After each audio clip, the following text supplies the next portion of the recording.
Well, good evening, good morning, good afternoon, good ever what time of day it happens to be that you are listening to the Tattooed Teacher podcast. On this episode, I have the amazing Holly Wedd. Now, Holly is I'm going to say, early stage teacher, or compared to me anyway. But she has done some amazing things in her very short career thus far. So far, she is the 2026 Premier's Teaching Scholarship. She's won the Schools Plus 2025 Teaching Fellow, Schools Plus ECT Fellowship in 2022, Rising Star of the Year in 2021, the SCU Young Alumnus of the Year in 2019. In between that, she's also a head teacher of mathematics in the great city of Coffs Harbour. Holly, welcome to the show. Thank you so much for having me. I'm very excited to be here. Now, you look far too young to have been able to achieve all that so far. And you've only been teaching since about 2019, is that correct? Since the start of 2018. 2018. So you're still 8 years in, Mm-hmm. 8 years in, but you have achieved a great deal in those 8 years. Now, you're a go-getter by the looks of it. You work hard, tremendously hard also to be able to do all these things. So you could be doing any number of things outside of education. So why did you choose education? Look, it's a bit of a funny story, and to really take you through it, I've got to actually take you all the way back to my high school. Now, I was one of those kids in high school who absolutely didn't want to be there. I quite literally walked out of my local high school when I finished and was like, "You're never going to see me again. I'm out of here, losers. Catch you later." And I was dead set. I was like, I'm never setting foot back in that place again. Absolutely not. I'll never go back. Lo and behold, 3 years later, I had to walk back into that school and do my final prac. And my maths teacher, actually, who had been my maths teacher when I was there, was still there and was like, "I thought I was never going to see you again, but here you are." And so when I left high school, I had this real negative vision of what school was. But I kind of came to realize over the couple of years after high school that it wasn't so much school that I disliked. I loved learning and I loved teaching other people things, but it was everything else that came with it that as a teenager I really struggled with. And so part of me wanting to step back into education was to change the way that people were looking at education, to change the way that people were looking at mathematics and people were teaching mathematics, to change it from one of those subjects that, you say to a lot of kids, "Oh, like, it's time for maths." And they're like, "Oh, okay, it's time for maths. I guess I can do it." You have conversations with people and tell them, "I'm a maths teacher." And they're like, "Oh, why?" And so I wanted to change that because in my opinion, maths is beautiful. It is the story of numbers and it's in everything, everywhere. And I don't see why mathematics can't be just as fun and just as engaging as drama or art or PE, and so I really stepped back into education with this idea that, you know what, I'm going to change the way this is done and I'm going to do it in a way that doesn't just impact me and my classroom, but impacts other people as well. That's amazing. Yeah, I mean, I must admit, I wasn't a maths student. I'll forgive you. Put it down to teenage angst, and I didn't really like my teacher. But also, I found no application in it. I found no real world application. It's like, why should I be learning this? So I'm doing math. I'm turning up to math class, doing a whole range of other things whilst in there. But I'm turning up to my classes. And just as an example, one of the basic math is trigonometry. It's like, you've just got to learn trig. And they're trying to say, it'll help you in this, it'll help you with that, work out this and that. And I'm just like, that means nothing. You just 3 lines on a board. I got nothing. Yeah. Finish school, go to TAFE, straight into engineering. And all of a Get sudden, a trig in there. that humble little triangle is making my day-to-day so much easier. I'm able to lift things easier. I can move things. I can work out how far something needs to actually be. All from, as long as I've got 2 bits of information, I can make what I need to do work. Absolutely. So do you think maybe historically that had been missing in some math, I would say all, but some or most math classrooms? Look, I think that the attempt to put it in was always there. I know that I have had one student in particular who I ran into a few years after he finished, and he goes, "Miss, I've got to talk to you about this." And I'm like, "What's up?" Now, this student was he was absolutely not, an advanced math student. He was doing numeracy with me in year 11 and 12. And I told these guys so many times, I promise you're going to use this. Here's all these examples. Here's all these I promise you it's going to be used. And they're like, yeah, whatever. And this student came to me and goes, Miss, I should have listened. I should have listened to you because now I'm a builder and all of those things that you promised me that I would use, I'm using them. And I wish I'd listened because it would have made my life so much easier. So I actually ended up recording him on my phone saying that so that I could share it with other students and be like, see, I'm not lying. It's real. Yeah, and it takes passion, I think, for a subject like math because it does have quite a stigma over it. And recently, I've been challenged by some other math teachers to. Yeah, I teach design and technology, so inherently it's a creative subject. Mm. We use math all the time, pretty much all the lessons when we're building, marking, measuring, cutting, Yeah. working out weights, volumes, cost of materials, all that sort of stuff. So it's a day-to-day thing. Mm. Even with, my year 10 students, we're putting them through like a cafe model. And so they have to work out how much does how much does a coffee cup cost plus the lid, plus the coffee that goes in it? How much do we charge so we can make money? And so math is everywhere, as you It said. is.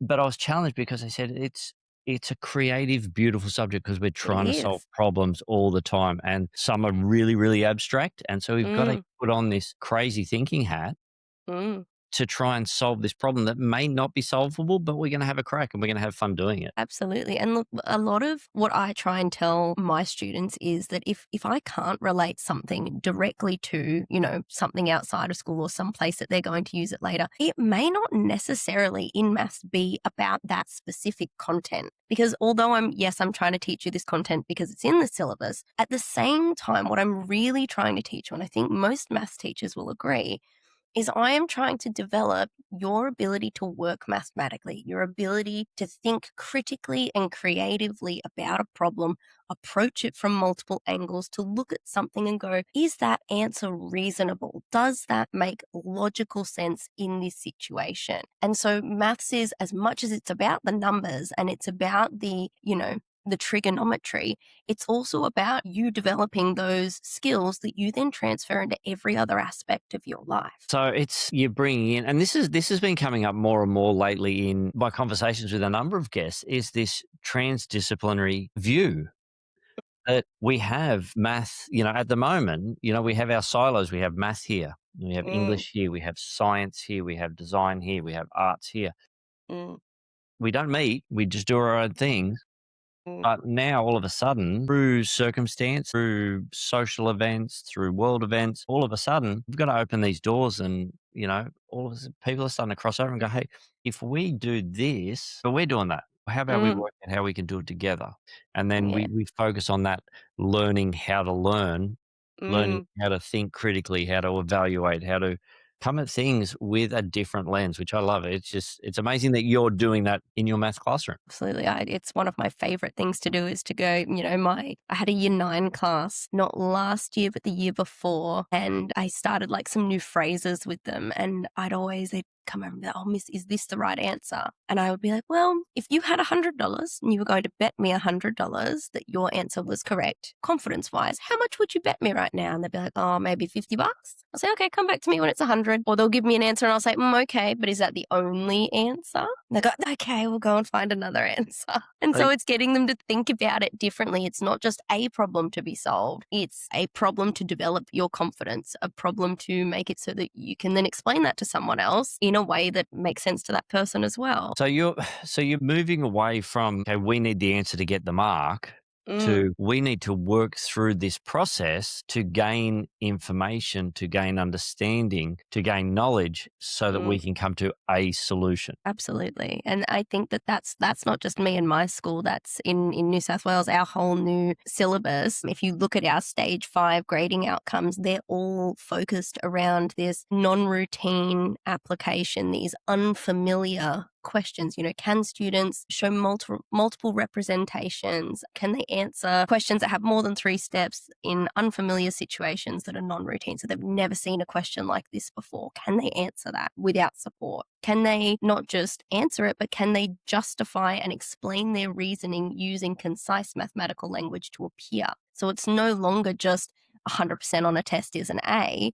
It's, well, can you actually explain what you've done? Not just can you use the formula, can you explain it, and do you actually understand what it means mathematically for that formula to exist and for it to happen and what it is actually asking you to do? So they're not looking for, obviously, they're looking for the ability to solve a math problem, Mm, but the greater goal is to have, I guess, literacy across not only math, but could be English, could be whatever that unfamiliar topic is, mm. so that they can understand and reason out to get to the goal. Absolutely. And I think that, if we think back when education was sort of first developed, the education system that you and I are both in now, the world we live in today is no longer the same. And if we look at our subjects at school, they're all very siloed.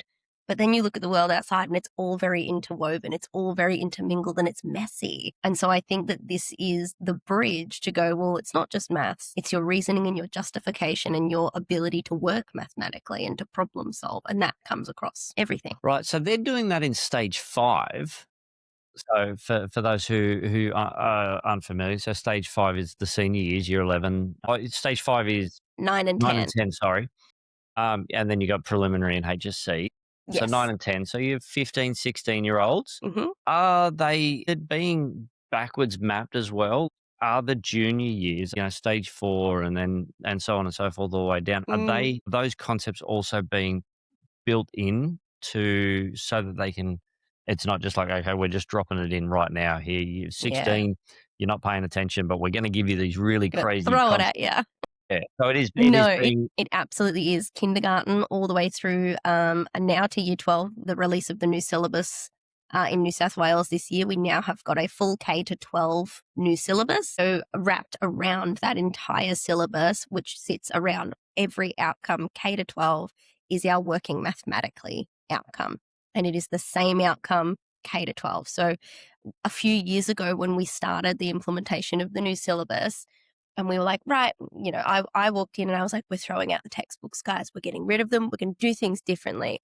I think half my staff had this like conniption and nearly had a heart attack because they were like, what do you mean we're getting rid of the textbooks? But I supported them to develop resources. I was very lucky to have the mathematics growth team in my school for 2 years, in which they come in and they give professional development, support with pedagogical practice, looking into research with mathematics, and supported not just me, but my entire staff for 2 years. So I was very lucky to have them supporting this transition as well. And they supported us to develop these non-routine tasks to look into, well, what does a thinking task actually mean? Is giving a student a piece of paper with 50 Pythagoras questions on it, is that actually doing anything, or are they just doing the same thing 50 times and they're bored? Are we actually getting them to think? yeah, and that's a tough one. I mean, it's a tough thing to get teenagers to think because Mm, they just want the answer. They just want to get to the goal. mm, And because they see the end goal as, okay, well, I've got to either get a good mark so I mm, can get a good, if I get a good mark in this test, then I'm going to get a good end of year grade. And if I get a good end of year grade, then I'm going to get in a good, and so on and so forth. And they've got to go, oh, well, I've got to go to uni, so I've got to get this particular ATAR. mm-hmm. And then I can go and do whatever I want to do, I think. But they're missing that pivotal step, which it sounds like is you do very well as, hey, hold on, I'm teaching you to learn. I'm getting you to understand concepts so that you can apply them, not just here in my classroom, but you can apply that type of thinking Mm-hmm. in wherever you go from here. Whatever your level of success may be, you can apply those thinking strategies. Absolutely. Now, I'm going to ask you a question about math and about rote learning, because Okay. we grew up you had to learn your times tables, you had a whole range of things that you had to learn. Now, for Mm, me, that foundation mm, of that particular style of learning for that particular thing because once I understood my times tables, I then understood division, and then I could bring subtraction and addition. So I had this base thing, but then all of a sudden, well, when I was raising my kids, it was all thrown out the window. It's like, no, we don't need to worry about that. We don't need to do that. And I'm just thinking, you can't make change because you can't think quickly. You just don't have that stuff running through your head. Is that still the case, or is there Or is there a application for certain styles, like for certain applications for rote and definitely for not using it? Look, I think a lot of the research that, at least the research that I've engaged with, I can't talk for research as a whole, but the research that I've engaged with on cognitive load theory, on retrieval practice, it points towards this idea that having spaced retrieval practice, so visiting a topic for the first time and then revisiting it based at specific spaced intervals, and students' ability to pull information, not just in maths, but in all subjects, from their long-term memory into their working memory and hold it there, because our working memory is finite. We can only hold so much there, but our long-term memory is infinite. So if we can process things from our short-term to our long-term memory, or our working memory to our long-term memory, whenever we need what is 5 times 5, it can come back like that and we straight away know that it's 25. Now, for a student, does that look like doing times tables at the start of every lesson? Does that look like standing up and chanting them as a whole class, which I vividly remember doing in primary school? Or does it look like building a repertoire of strategies so that regardless of what number they're asked to multiply, they have the ability to do so? I think that rote learning has its place, but I also think that being able to think flexibly also has its place. And so I think that a balance needs to be formed. I start most of my lessons, especially with my lower ability classes, with either what we call a focus 5 or a 10 quick questions. Now, those will be on topics that we've already learned, on things that students have already learned, and they'll be very similar questions every day, but just with different numbers. And that goal is to go, well, hang on, we did a rounding question yesterday. I can pull that from my brain and go, I remember doing a rounding question yesterday. Or we did a question that was adding $2 amounts together, or dividing by 1,000, or multiplying by 10,000. I remember what that looks like because I saw it yesterday, and I saw it the day before, and I saw it the week before that as well. And it's not about doing 50 rounding questions or 50 Pythagoras questions or a whole bunch of times tables all together, but it's about doing them all the time consistently, I think. Okay. Yeah. It's just one of those things because, I mean, again, I'm a little bit older than you.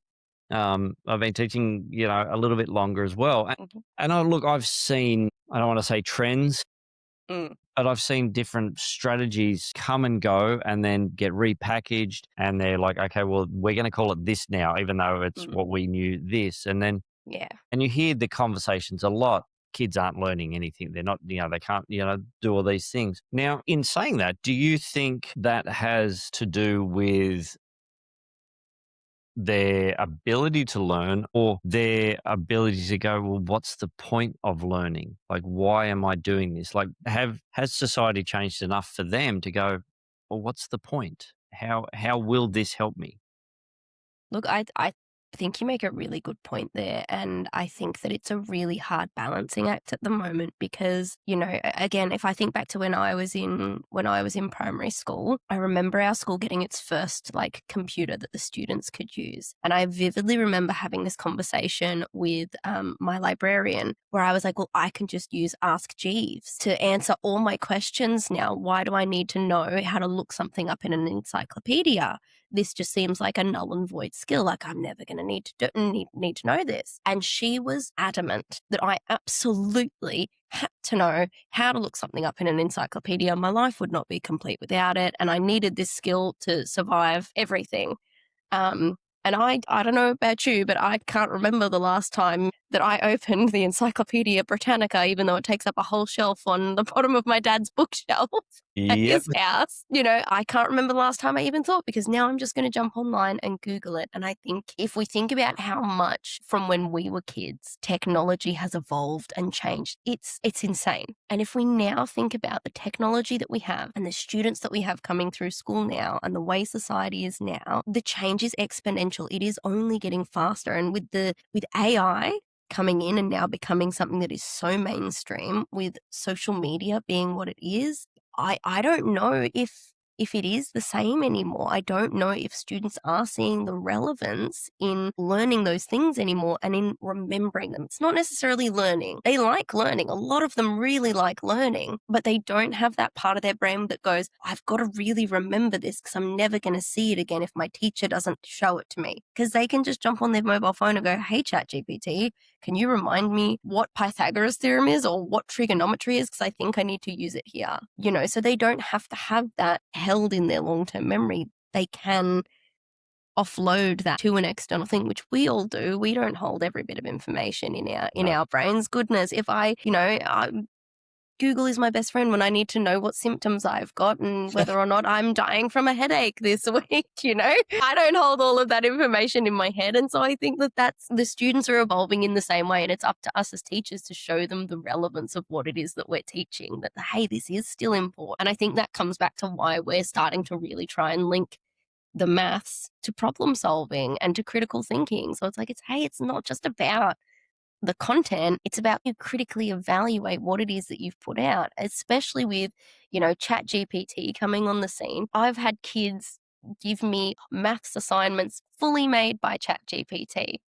And I've used them as excellent examples because I'm like, this is all wrong. This is all incorrect. None of it is right. And this is a really good way to look at, do you actually understand the content? Because clearly you don't, because you thought this was right because the computer said it was right, but you haven't actually looked at it and evaluated it critically. So it's about getting them to question the world around them, I think. Yeah, absolutely. And side note, we can't ask Jeeves anything anymore. He just shut down. He was Did just he? yeah. He has been going for all these years, but he was probably the first search engine I ever used as well. Mm. So, but yeah, it's what I loved that you were saying there is like we shouldn't hold on to all this information, but we should be able to understand what is being asked and the skill. And what I like to say is, school is there to teach, to learn how to learn. Mm. And so the skill that you're getting your students to learn, obviously there's mathematical skills there, but it's the Yes. ability to think, understand, and critically evaluate the information and then how to apply that. Correct. Absolutely. And yeah, like Encyclopedia Britannica, great way to copy something, It's a great paperweight. Encyclopedia Britannica couldn't keep up with the pace of information change. Absolutely. But yeah, and the great example of your students just using something with, ChatGPT or whatever it is, it's just going, yeah, here's the question, give me the answer. Yep, that's good enough. They cut and paste, it's still highlighted gray, still an American spelling.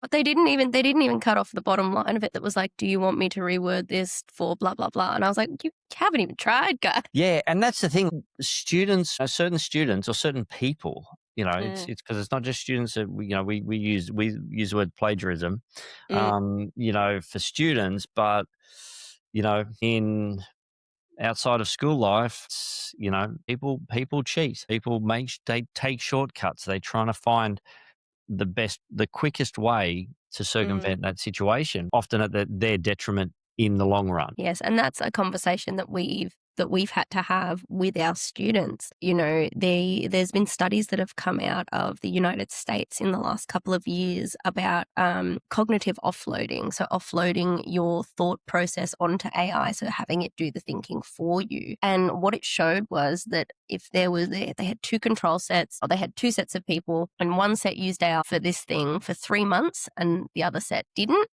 And then when this set of people who had been using AI tried to stop using it, they found that their brains had forgotten like 90% of what it was that they were supposed to do. Whereas these people who had just been doing the thing casually, not really trying, not really putting much effort in, they were 90% of the way ahead of these people that had just offloaded it to AI. And we're finding that with our students. We're having students go, I use AI to help me brainstorm ideas for this essay. And then they sit there and go, oh my God, I can't think of any ideas for this essay because I don't have AI to help me, because it becomes a crutch. So it's a really hard balance, I think, to find. And what's really tricky is that, AI is a fantastic tool. It is a fantastic time saver and something that can really support a whole range of different admin functions. But it is just admin functions. It can't replace our teaching. It can't replace the students' learning. And it certainly can't replace the thinking that needs to happen.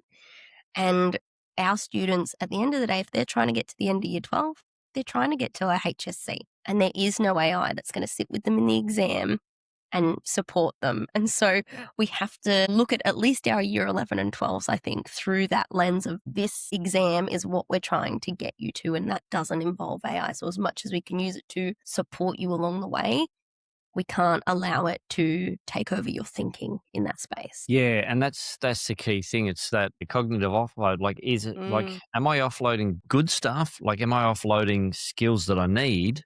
mm, Or am I offloading just menial jobs that I don't need to worry about? And I guess that's where a lot of teachers are at, in even in mm, their own workflows of I've got to be careful here, because how much of my voice is lost when I give it to AI. Now, for mm, me, I'm not a great writer. mm, But I know how to think, and when, I know how to give it in the dot points that I need to best express it. But then we use Copilot in mm, that's what our school offers. So we got the enterprise Copilot. So I just go, hey, I want to do this. Here's all the things that I want to say. Can you help me draft up something? Then it mm, quickly rattles it off. mm. I go, yep, that's okay. Can you add this? Can you remove that? Get another one. Then I take that and then I edit it anyway to throw my voice in. Absolutely. Now, this is a task that I have done many times in the past. I've put down what I think, and then I've Mm, sent it off to a great mate, a good colleague, and they've had a look at it, they've read it, they've crossed it out, they've added that. And so it's not a new task that we're doing. It's just AI doesn't get tired, and you can do that mm, at 3 in the morning. You can do it you can ask it 1,000 questions at any one time, mm.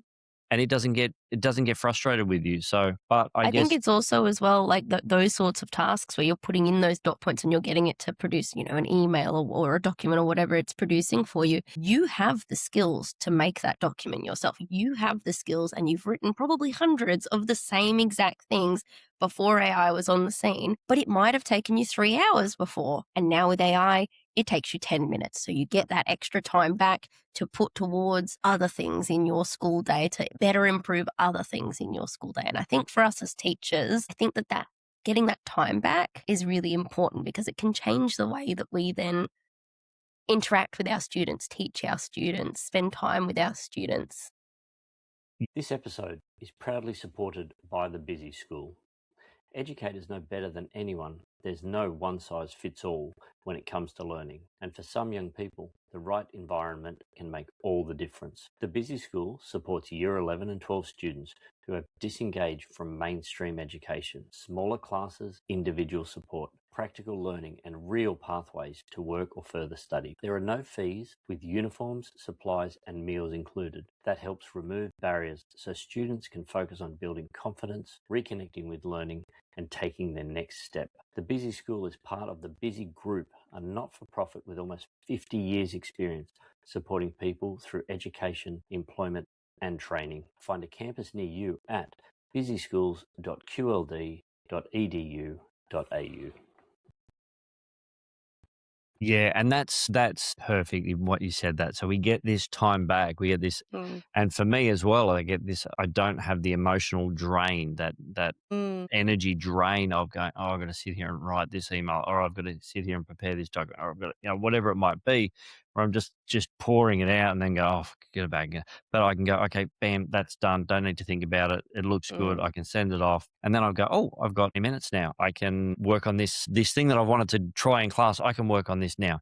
Or mm, I can go and sit with that student and have the chat, because I've got the time to do it, because I know I don't mm. have these jobs just sitting here, just looming over me like the dark cloud. Absolutely. Yeah. And yeah, it's teachers are, because you've probably heard as well. Yeah, it saves you time, so you can put your feet up. Or yeah, you're just being, you have, and it's just like no teacher wants to save time just so they can put their feet up. They want to Mm. save time so that they can bring their energy and passion and creativity back into their classrooms to better the experience of their students. Absolutely. No, I would 100% agree with what you've just said there. I think that, like, if I think about the time that I've saved, I've got one of the gentlemen in my faculty and I were a little bit obsessed with this program called Overleaf. And it was shown to me at a conference last year. And I saw this guy talking about it, and I was like, wow, that seems really, really cool. I want to know more about it. Now, Overleaf is it is an online program. It's free. You need latex coding skills to use it. Right. Now, I know that I look very intelligent, but latex is in fact not one of my special skills. Well, why not? You've got enough awards under your belt. I You could know, you right. It's okay. have it. I'm working on it. I'm working on it. And so I was able to use AI to go, hey, I really want to create this differentiated worksheet for my class because I have students who range from needing closed passage notes where only the keywords are missing, all the way through to they just need space for the notes and much harder questions down here with no scaffolding whatsoever. They're fine. And because I've got this big gap in my class because it's a mixed ability class, to differentiate was taking me hours. It was taking me so long to do it effectively in a way that all the students could access it and they all deserve to access education. And so I was like, right, this is where AI is going to come in handy for me. But everything I produced looked horrendous. It was so bad until I found Overleaf. So now I type into ChatGPT, here is my base thing that I have created. I need you to help me differentiate it down. So take my notes that I've written and turn it into closed passage, and take my notes and make the vocabulary more difficult. I need you to take my questions and create the same questions, but with step-by-step scaffolding. And I need you to take the same questions, but make the numbers harder. So it's the same concept. It's just more difficult for these students here because I know I've got, 3-ish levels in this class. Now, that would have taken me hours before. I type it into ChatGPT and I say, produce this written in latex, formatted for Overleaf. I copy and paste it into Overleaf. It produces this beautifully formatted PDF in about 3 seconds flat. And I'm sitting there going, good, look at this beautiful thing I've done. I just know what to type in the AI because it's given me something that I can be proud to give to my students, that for all students on the surface looks the same, but is differentiated internally. So I'm not going, well, here's this one worksheet for you and this other worksheet for you. And hang on, I'm going to do some extra questions up on the board for you because you need extension. Everyone gets to feel equal. Everyone gets access. And on the surface, it looks the same, but it's actually differentiated to the individual needs of the student. And I think that's a really powerful way to use that extra time that you can get back from it. Not putting your feet up, but using it to actually go, well, what more can I do? How can I be doing this better? Yeah. And I guess one of the risks as well is we do get more time and we do want to put Mm. it back into our classes and doing things like this. But we also have to be careful that we're not creating more work because of the ease Mm. of the work. So, you've been teaching, 8 years or so now. Mhm. So you're really honing your craft, and by all your achievements that I read, you work very hard and you strive for the best and you understand your subject area. Mm. But as early stage teachers are coming in, we have the advantage of knowing our subject, knowing our content, knowing what is right and wrong that any particular large language model will spit out at us. So how would you talk to an early stage teacher going, you can use this stuff, but you really need to look here? Because I mean, so many teachers, especially the younger ones, they come out and they go, oh, I've got to be perfect, it's got to be right, and I've got to sit Mm. up till 3 in the morning and make sure all my lessons are planned down to the minute. And which, you and I are going, no, no, don't do that because you won't last. You won't last. You'll burn yourself out. Mm. You'll lose the joy for the reason you got into education. But how do you find that balance, or have you seen that imbalance with new teachers just go, oh yeah, I just put it into the Copilot, I put it into GPT, I put it into Claude, yep, got it, bang, done, and they just without that, like your Year 9 students handing in their maths assignments. Look, I think that we're not quite there yet with that. I think that, like, if I was to give advice to a new teacher coming in now, I would say it's not just about knowing the content and how to teach it. This links back to the Australian professional standards for teachers. It's not just about knowing the content and how to teach it.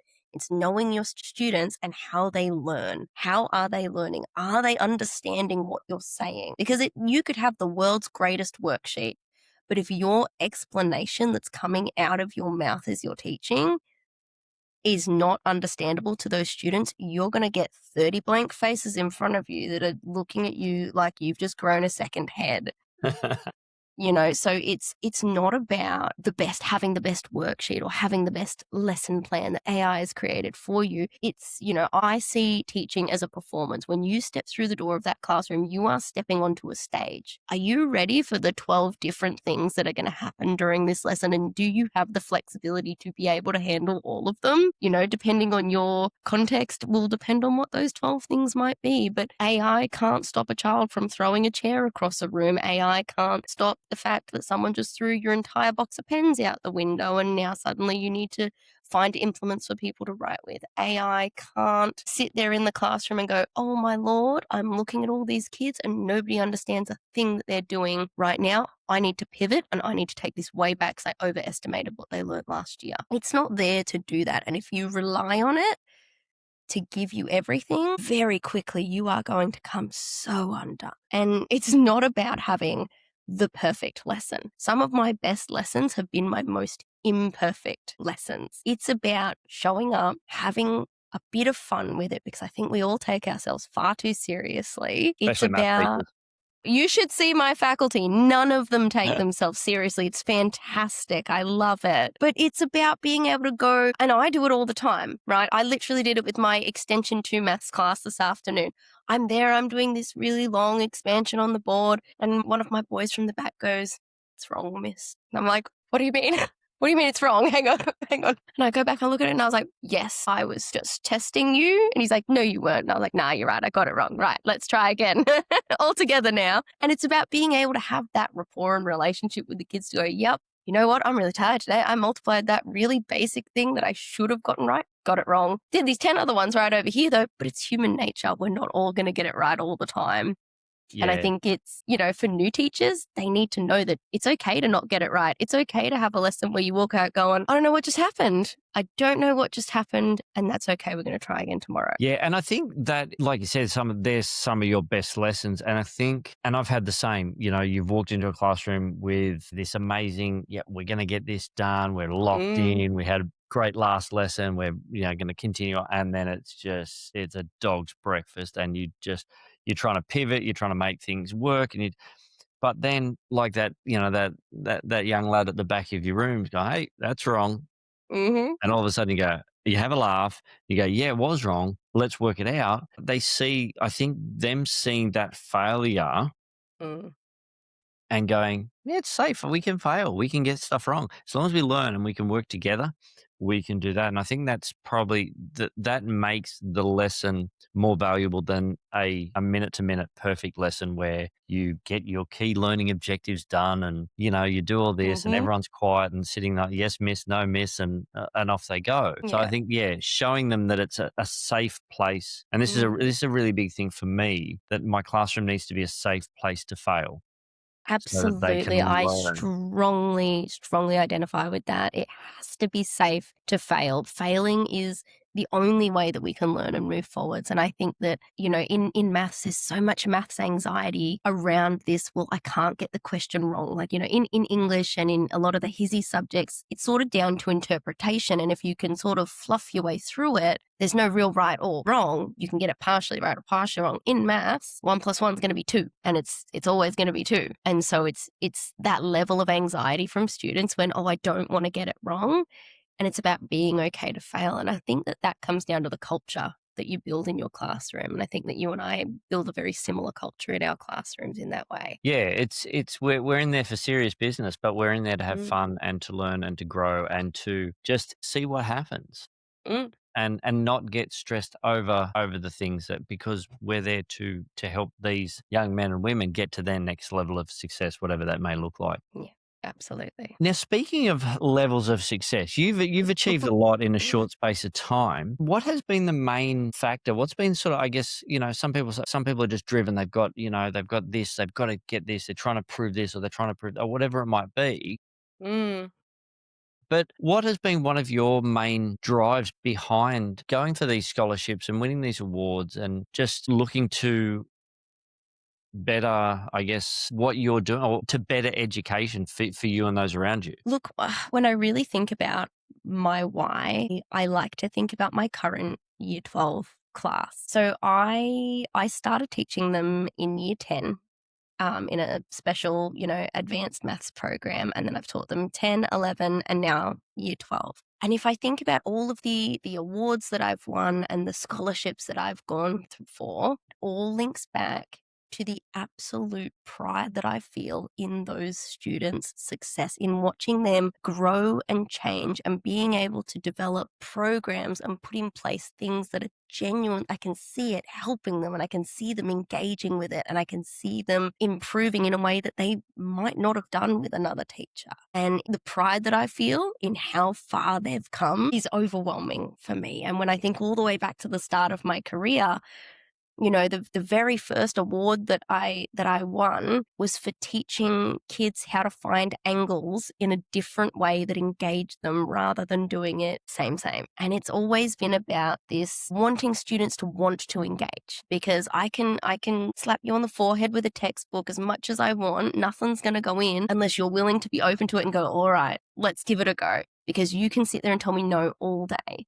And, when we think of our young people, they are very much that way inclined. And so I aim to inspire the students to want to learn, to want to do more, to want to engage more. And I think that at the heart of why I apply for all of the things that I do and why I run all the programs that I run, it comes back to that for me. Yeah, and that's brilliant, because it's just, okay, because you're looking beyond yourself. It's great because you are getting some amazing opportunities by applying and by doing. It's not just a silver platter. You've got to do some work for these Yes. things. So it's not just, hey, here's my bit of paper I've submitted, and yeah, give me the label.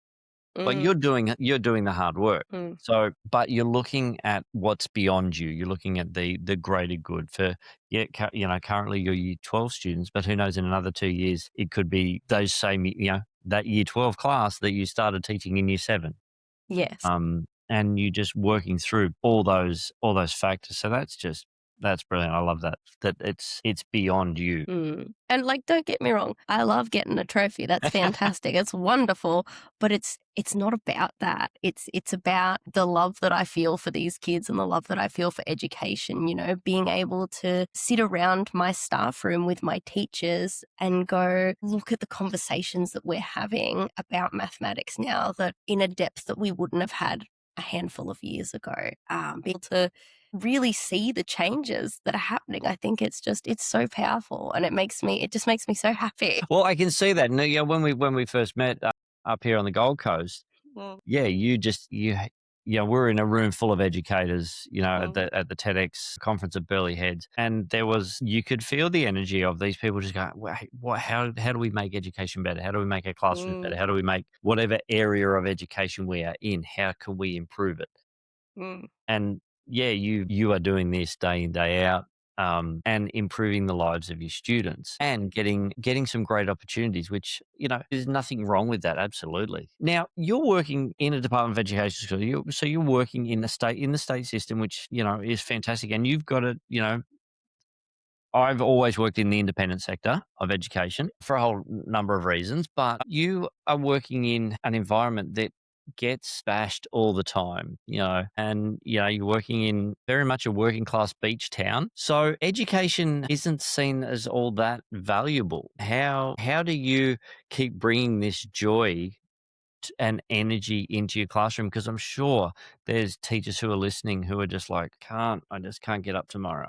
So how do you do it? Or what's some of the strategies that you use to Mm. keep bringing a education, math, and just working in, sometimes very much underappreciated circumstances? Look, I think that honoring the way that you're feeling in the moment is really important. I think that, when I have a bad day, I'm honoring the fact that I have a bad day. I will come home and, have a massive vent about all of the things that could have possibly went wrong on this day. And everyone has it. If there's a teacher out there who can tell me they've never had a bad day, I want to know what their secret is, because I feel like we all have those days where it's just everything went wrong. And I think honoring that is really important, but always bringing it back to, well, you know what? Let's approach this in a way that we assume positive intent from other people. So I always try to go into things assuming positive intent from the other person. I don't think that student yelled at me because, in their heart and soul, they think I'm a terrible person and they hate me and I'm the worst. And, you get into the spiral. I don't think that. I'm going to assume positive intent. I'm going to assume that they didn't come into that classroom wanting to yell at me. There could be 50 other things happening in their life that I don't know. They could have been kicked out of home. Their mum could have disappeared, not been there for 3 days. They could have had no food for the last couple of days. They could have gotten a fight with their friends or had a boyfriend break up with them. Or I could have said something that triggered something in them. There's a whole range of reasons that you just don't know about happening with them. And I think if you try and recontextualize your interactions with students into there is so much more going on in your life that I don't know about, and you just assume that. You just assume, you know what, there's probably more going on here, and that's okay. You're not coming in here hunting for me specifically because I'm the worst. I'm going to assume there's other stuff going on, and you know what? Let's create a safe space. I can count on one hand the number of times in the last couple of years since I became a head teacher that I've had to raise my voice because it's not what I do. The kids still don't like getting sent to my classroom because we're going to have a firm conversation about whatever's happened in the other classroom, but it's based around a level of mutual respect and a level of understanding and a level of they know they can come and knock on my door and go, I need a space. And I go, come on in. I've got a couch over here. Go lay down for 5 minutes and then let's have a chat and let's try and get you back into your classroom. And I think it's about understanding that we're all human. We've all got emotions. And some days we're going to have good days. Some days we're going to have bad days. And it has to be okay. We have to support each other through that. I think part of my joy comes from the people that I work with as well. I'm so incredibly lucky to have the people that I work with. They lift me up every day. And, when I'm having a bad day, they are the first people there going, how can I make it better? Here, let me crack a joke for you. Here's a cup of tea, and I think having those people around you, it has an impact on your own ability to go, okay, I can keep going. Yeah, I love that in the fact that you're going, let's sit in this. Okay, because this is what I'm feeling. I can't brush it off. This is what I'm feeling. Let's process it. And then let's not get stuck in it though, and let's move forward. And with the kids, I'm the same. It's like, we have no idea what's happening in these young people's lives. And I mean, I know I've lost my cool with people, and it's got nothing to do with them. They just happen to be the person in front of me that I can tangibly go, you've upset me. Yes. But there's 1,000 things that have happened on the way through. Yeah. And it's just, as long as we can create that safe space for the kids to go, you're out of line there, but let's come back to that. Go and cool off, and we'll deal with how I heard an amazing story of a headmaster many, many years ago. This young boy came into, he was a senior, but he's blasted into the headmaster's office and has just told him to go and do something that he couldn't really do. And the headmaster's just looked at him and has gone, well, that's not my type, but let's have a seat and let's work through this. So it was just like completely diffused the tension in the room, and then was able to have a really good conversation with this young man to go, what's really going on? What's really going on with you? Where is this anger coming from? And let's deal with that. We don't have to worry about the anger, because if we fix this, then the other's going to disappear. Yeah, and I don't think that things have to become confrontational, even if a student is heightened. One of my favorite things to do is a walk and talk. So if I'm taking a student out of class, instead of just, berating them in the hallway, I'll be like, come on, let's go do a walk and talk. We're doing a lap of the school. And we'll go do a lap of the school and we'll chat on the way. And by the time we get back, I go, are you ready to go back in? Do you feel okay now? Do you feel like we've concluded this? We've got a way forwards? And they'll either go, yep, I'm ready. Let's do it. Or they'll go, no. And I go, okay, we can do another lap, or you can take 5. What do you need? What do you need? Yeah. Giving value to the person, and young people need that, because so much of it. Yeah, and there's so many areas that we could speak for hours just on that topic alone. 100% agree. But Holly, it is a school night, and you are, as well as doing everything else, a mother as well. So you're going to have little feet running around the house in the morning. Very early. It's a 5 a.m. wake up here. My goodness, yes. Well, and look, I want to honor and respect your time, and thank you for everything that you've shared tonight. Thought provoking, challenging, and just fun. Fun is Yeah. which I really like. Now, before we finish up, just a couple of last questions. If there was a challenge that you'd like to put out there, and I was actually challenged to bring some yeah, because most of my guests are a little bit older. We've been around. That's just how life is. You gravitate to those sort of people. Hmm. I was challenged to bring some younger teachers on like yourself. So what would be a challenge that you have to some younger teachers who are listening or who are at that stage where they're going, that 3 to 5 year mark where they're going, no, I'm done. I'm about to tap out.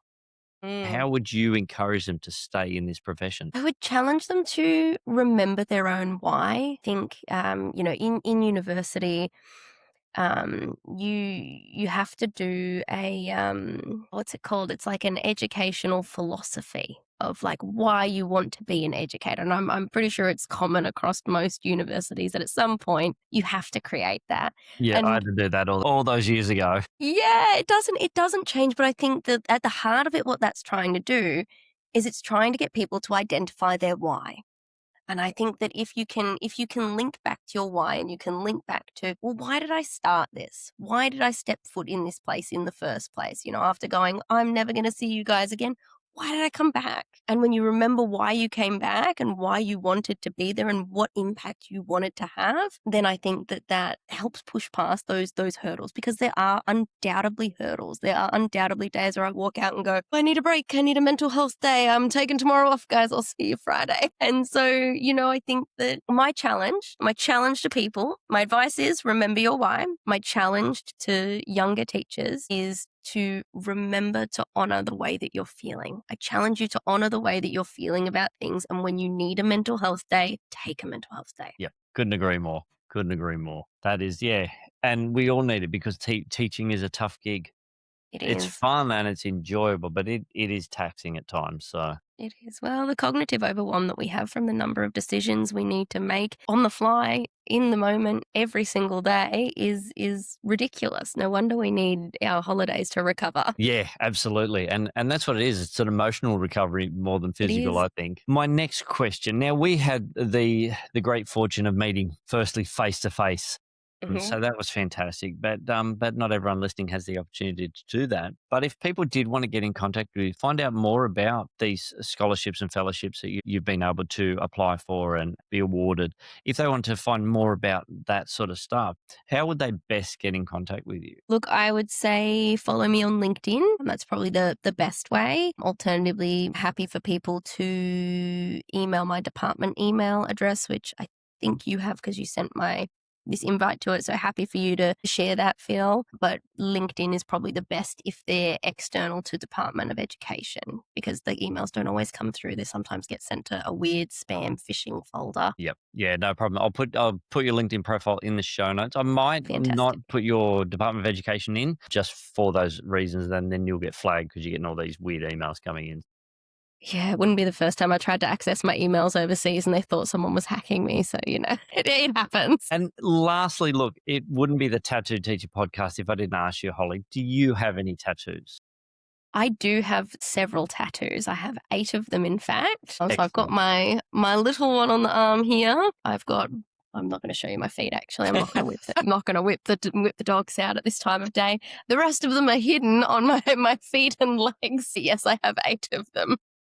Fantastic, fantastic. Another one has tipped to my side because I've had Yes, so many teachers absolutely. like, no, I don't have tattoos. I'd love to get one, but I'm just not sure.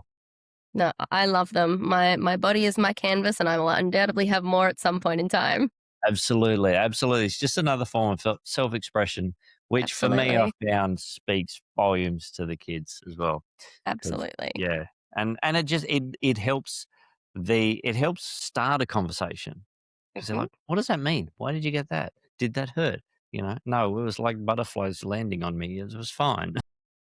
I don't know. I don't lie about my feet. I'm like, yeah, it really hurt. Yeah, no, I'll avoid that one. That's for sure. That's for sure. But Holly, thank you so much for your time. Thank you for the joy and passion that you bring to education for what you're doing for those young men and women that you teach day to day, but also for the staff that you lift up and encourage as well, and keep doing what we do and what we love to do. Thank you so much for having me. I've really enjoyed being on the pod. Excellent. Well, you have a wonderful night. Term 2, the Yes. crazy term that it is. I'm ready for reports. And you enjoy the rest of your evening. Thanks, Phil. You too. Bye. Thank you so much for listening to the Tattoo Teacher podcast. I hope you enjoyed the conversation and found it insightful.